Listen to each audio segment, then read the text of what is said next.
Castração química. Oi, eu sou Jéssica, eu sou advogada. Hoje eu vou estar aqui falando um pouco sobre a castração, principalmente a castração química. Semana passada eu coloquei uma enquetezinha, deixei uma questão de dúvidas sobre o que vocês acham sobre a castração química. A maioria foi favorável.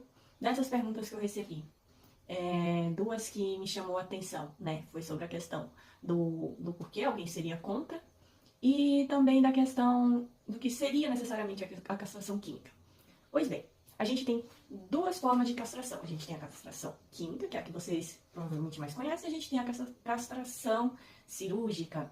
O que é cada uma delas? A castração cirúrgica é a retirada da genitália, enquanto a castração química é o uso de medicamentos, ou seja, por um tempo periódico, por um tempo, que a pessoa começa a ingerir esses medicamentos para inibir a libido, a famosa libido, que consequentemente vai diminuir a testosterona, né?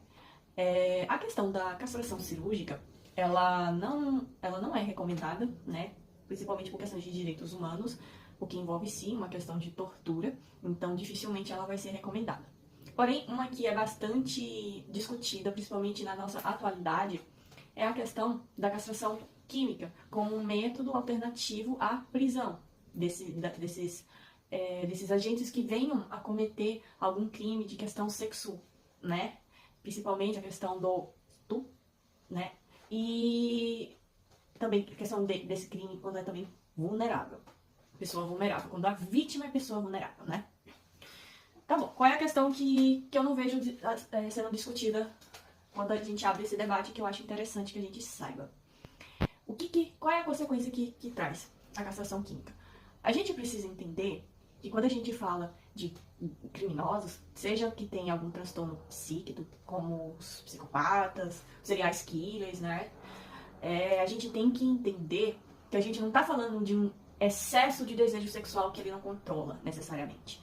Não é essa a questão em jogo. Porque se fosse, realmente, poderia ser que a castração química fosse uma solução. Porém, quando a gente fala de questão de criminosos, a gente tem que entender que não é uma questão de desejo sexual inazebado, e sim uma questão de poder, é uma questão de dominância. Eu quero colocar o meu poder, a minha vontade suprema sobre alguém, que eu quero diminuir essa pessoa, de controlar essa pessoa, fazer o que eu quiser com aquela pessoa. E o que eu quero dizer com isso?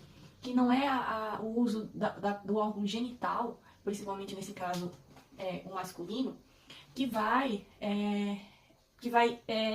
fazer com que esse crime aconteça ou não. É algo que está aqui, é algo que está na pessoa em si. E isso